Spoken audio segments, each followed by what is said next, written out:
Hello, chill computer guy here. Okay, there it goes. What? The internet wasn't working for a second. Oh yeah, it should be working. Hello, chill computer guy here. We're going to talk about Bitwig Studio 2.2.2. We're going to talk about Propellerhead Reason 10. That's it, 10.0. It just came out. And we're going to be talking about Ableton 10, which I don't think is out yet, but that's what we're going to be talking about on this edition, so please stay tuned.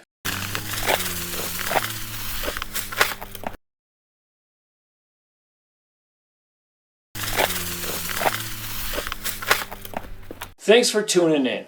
Here's the thing, Bitwig Studio has hit the sweet spot, and here's why. I'm not happy with the software now, but with Ableton 10 coming out, it's a very beautiful piece of software, but there's an issue going on. The issue is it's literally double the price. I don't like softwares that come out with different versions, like the standard, the advanced, the starter kit, the $99 version, the $199, the $400 version, the $800. Here's the thing, if you're a fan of that software, you're always going to want the top version. So with Ableton, you're always going to want the Continuum Complete, or the Ableton whatever. What is the top Ableton? The one that comes with all the shit, you know? And that's $7.99. I'm talking with no coupons, no discounts, no sales. That's the list price is $7.99, $800, right? Now, that exact same, the best that Bitwig has to offer is literally $3.99. It's $400. It's half the price. It's literally half the price. So in that way, Bitwig Studio has made up some ground. Here's why they've made up some ground. Because 2.0, there were still some issues. I don't know. 2.0, I dropped off. I became frustrated with the software. The software was not running VSTs well. And the software was basically, it was frustrating me. I did not like their upgrade plan. I didn't like their subscription-based upgrade plan. And my VSTs were still running pretty rough in there. So I became very just dissatisfied with Bitwig Studio. Now, here's the thing. I'll be honest with you. I cannot afford Ableton. I cannot afford the $800 Ableton, for Christ's sakes. So for me, it's like a Apple.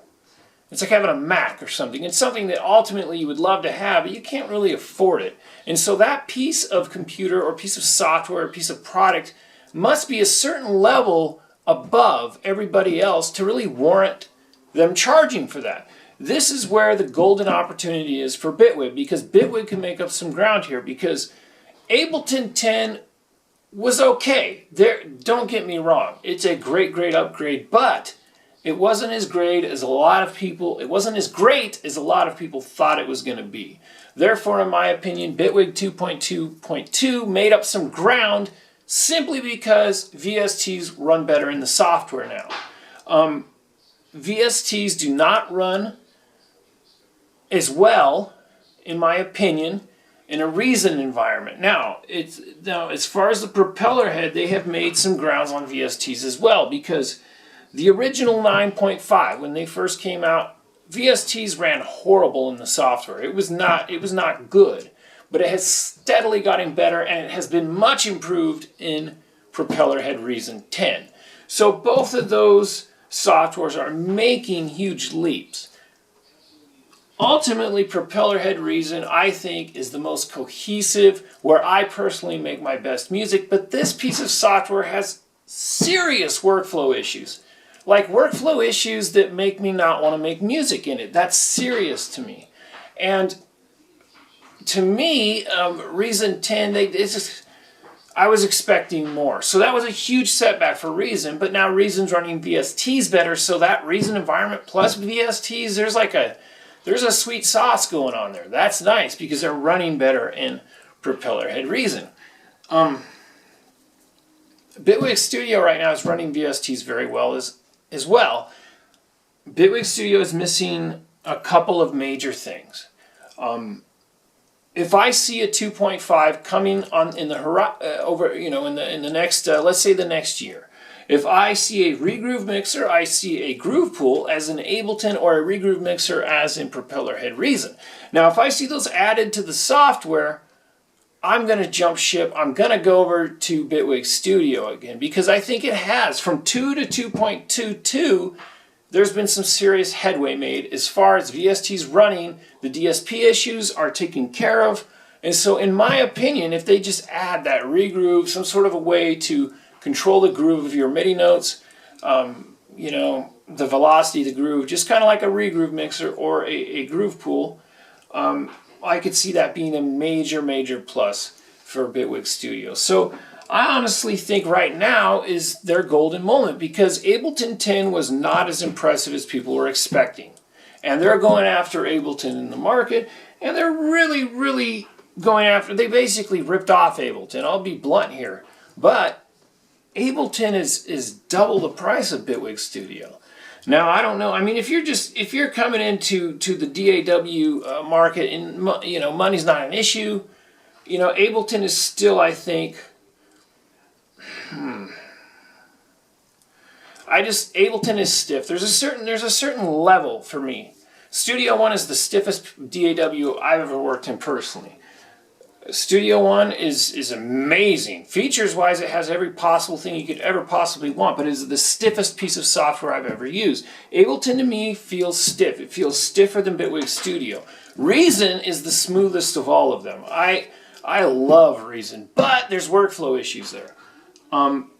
So Bitwig, to me, seems like is this fusing Ableton, which, in my opinion, has the best workflow of any DAW, and Propellerhead Reason, which I think has the best sound design, the best fluidity, the best mixing capabilities. Like, I like building my MIDI in Ableton and doing my sound design and my mix in Propellerhead Reason. But Propellerhead Reason cannot master. There's no way Propellerhead Reason can master. But the fact that it can use VSTs now you can bring Ozone in. So I've not attempted to master a track in Propellerhead Reason, but since it can't accept VSTs and the VSTs are running better under the platform, I could see you mastering in Propellerhead Reason. So there's some serious competition out there for Ableton, because Ableton's still #1. And I mean, the workflow is amazing in Ableton, but I still feel the program's stiff. It has a stiffness to it. You know, it's a slight variance in attack and decay. It's maybe a sine wave instead of a square wave. I don't know what it is, but there's a certain soft roundness that you get with Reason more than any other DAW. But Bitwig Studio has that. It has that. It has that softness. It has that jam quality to it. So, you know, with Ableton being less of a release than I think a lot of people thought it was going to be, with Bitwig right on their tails, do that. Build a regroove mixer or a groove pool type thing, and then also make it so you can clear the recent projects menu. You need to be able to clear the recent projects menu. Also, a default color for clips would be great. So that way I can have my clips all the same color. What I like to do is bring them in as MIDI, and then once I sound design them, then I put colors on them. So they're coming in at different. Enough about all that. So that would be another great addition to Bitwig Studio. You're in the driver's seat. You can have me on board if you need me to as a consumer to tell you what the software needs to get in the #1 spot. There I am. You know. So anyway, chill computer guy. I hope you enjoyed this rant. And if you haven't already, please subscribe. Tell a friend about the channel. And we're gonna have more little speeches on what's going on with the DAW market. It's very heated right now, but I'm really enjoying Bitwig Studio minus the regroove mixer, you know. See you later.